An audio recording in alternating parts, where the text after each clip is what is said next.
Let's bring in our buddy Nole'n Stample, our Florida State analyst. Won a national title with Florida State. Also played defensive line for the Cleveland Browns. Big guy, how you doing? I'm good.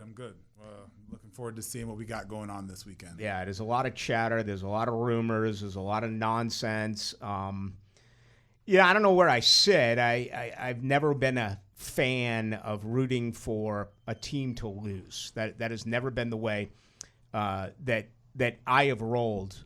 What are your thoughts on this coming up as far as winning, losing, and we understand what's ahead at the end of the road, but how do you feel about that?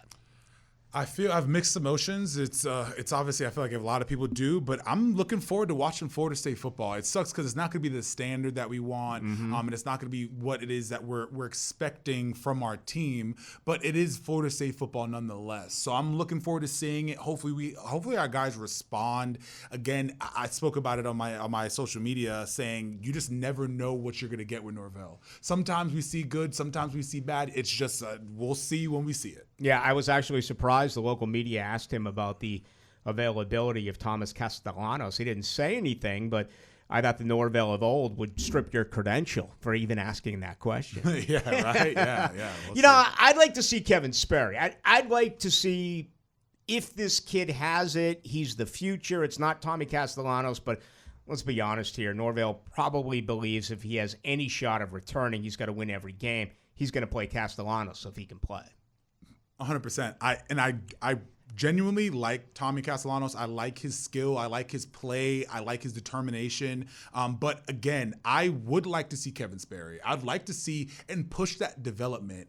He doesn't play like a freshman. He doesn't play like someone that looks like the lights are too bright. He comes there. He commands the offense. I love his demeanor when he's on the field. We've seen it earlier in the season. We saw it come a little bit at that last game. So I'm looking forward to seeing him being able to get on the field and show what it is that he has. I know he can do it. It's just being able to put it together and have the weapons to be able to respond and help him get over that hump as far as being possibly a first-time start. Billy Napier struggled a year ago, and I said his kids played hard regardless. He got the vote of confidence, and they turn around and beat LSU, Mississippi, Florida State. Mike Norvell gets, I guess, a vote of confidence from athletic director Mike Alford. So far, it looks like they haven't, and it's tough to quit because the film doesn't lie, even though you can transfer.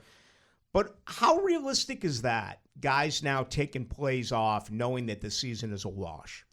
It's hard because especially now, and if any players are listening, it's the rev share is different. So like the rev share, it's going to be based off of how well you play. So if you want to get paid and you want to make sure that you're getting money in the NIL and all of this stuff going on, you have to make sure that you are producing on the field. So there's no quitting. Again, we talk about the pride. The pride's important. Their parents are watching them. The last thing that they want to do is go ahead and get blown off the ball, but running to the ball is a part of it. Being able to take an effort plays are a part of it. Those are those small things that don't really have to deal with pride are things where I feel like they will potentially draw back, what you don't want to see. But again, on top of that rev share, you have to put out good quality film, good quality production in order to be able to make money in college football right now. You used to be able to say Nole'n Stample, our guest. He, of course, is a business owner here in town with NLS Cleaning and is our Florida State analyst. There was a time where you would say Florida State and that's it.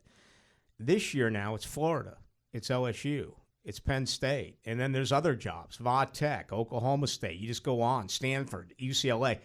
Could this have any effect with we understand they're out asking for money right now. Can they come up with that money? But could this have any effect on whether or not they officially pull the trigger on Mike Norvell? It could. It's tough because if we're not on the same page as far as Alfred and everyone in the organization is on the same page, I don't see us being able to come to terms. So that there is a possibility that all those other coaches and all these different programs that are hurting and trying to find, and it could, which would suck because it would leave us in purgatory. We don't want it. We don't want that. That's one thing that we cannot have, because I think if you're not pushing forward, you're going backwards, and the time and effort that it takes in order to get an established dynasty or an established program off the ground is a while, even in this new era. Yeah, it's going to cost so much money. It's going to cost maybe $70 million to say goodbye to this staff. Then you got to create all that money to get a new staff. It's going to be very intriguing. I think he's a lame duck, and regardless of what happens, he is gone.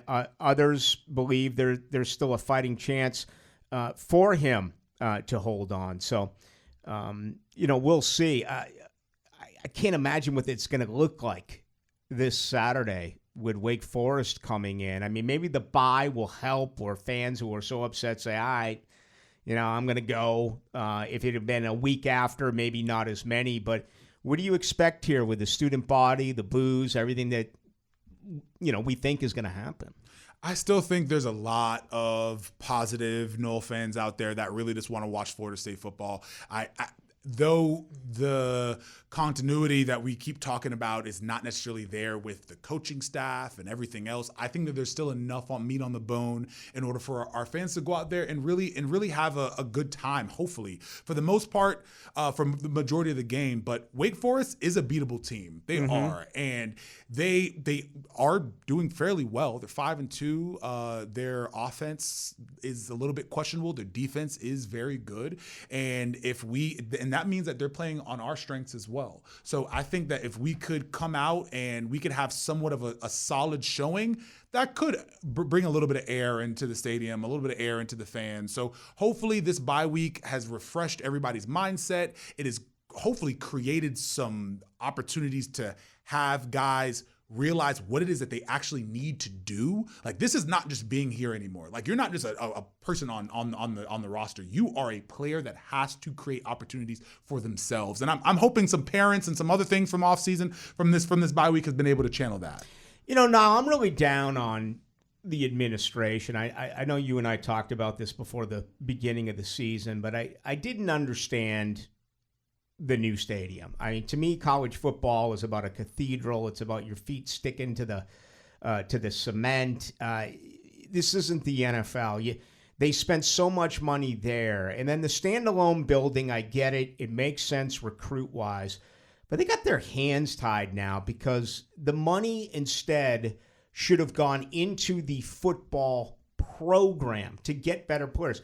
Miami spends money, they get Cam Ward and Carson Beck. All right. Florida State goes DJ Uiagalelei and Tommy Castellanos, and they paid 1/4 of the price. Yeah.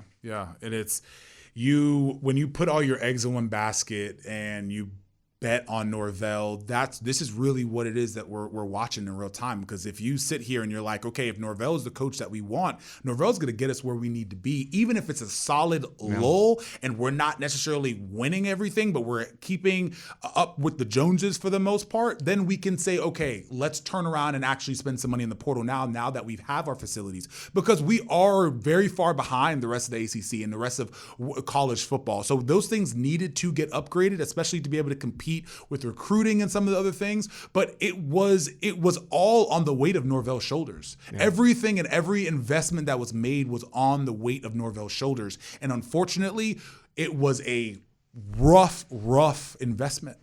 Final moment with Nile Stample. He is a former Florida State Seminole national champion, and of course played defensive line for the Cleveland Browns. Yeah, we talked about Tony White last week and the death threat. So I've attempted now emails and phone calls to the president of Florida State, to the athletic director at Florida State. They have not returned anything, and I've tried several times. So it's either one of two things. There's an extensive investigation going on with the FBI. They don't want to say anything, or they've swept it under the rug.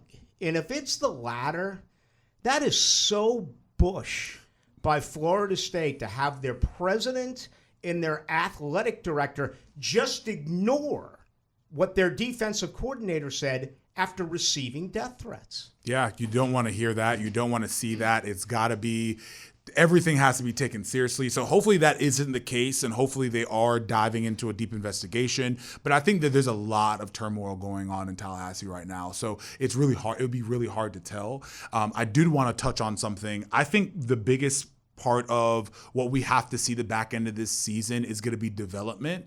And I think if there's any calling card that we have. It's development. And development will allow us to get some of that hope that we needed from a coaching change. LaWayne McCoy has flashed all season. He's got 12 catches, over 100 yards. He's got a touchdown. I want to see him more. Yeah. He is a true recruit that we brought in. He's a sophomore. It is time to start getting him into the rotation more regularly. And I think that will feed into some of the other opportunities as well as the recruitment. Let's recruit well by showing that we can produce players that can come on the field and learn and actually contribute to making plays. That's a great point. I'd like to see Williams getting more involved. I'd like to see Thomas get a little bit more involved. We've seen the Sear twins play more. Cromar, Danzy. I mean, you're right. And you got to be able to say to these 18-year-olds, you can come in here and play right away, because recruiting has been a problem for FSU. All right, what did I forget? Anything else you want to mention before this ball game against Wake Forest? Oh, man. I would say other than the fact that Wake Forest is a very disciplined ball club, that's one of the things that I saw on film, is that they are disciplined. They're disciplined on offense. They're disciplined on defense. It is going to be a tough game for us to win it. So if we do win this game, that means that FSU has somewhat of a corner, because this is not an easy Wake Forest team. So that'd be the only thing I'm saying to watch out for. If this is a win, this will be a solid win. NLS Cleaning in town. You did a great job power washing my driveway, up to my front steps, sidewalks, and everything. Tell the people what you do. Yes, sir. I own NLS Cleaning, and we are a full exterior service cleaning company. We do everything from roof washing to window cleaning to gutter cleaning to full house washing, building washing, up to 7 stories. If you need anything, give us a call. The number is 904-708-8802, and our website is nlscleaning.net. Give us a call or give us a shout on the web. Nile Lawrence Stample. Always good to see you. Yes, sir. Thank you, Rick.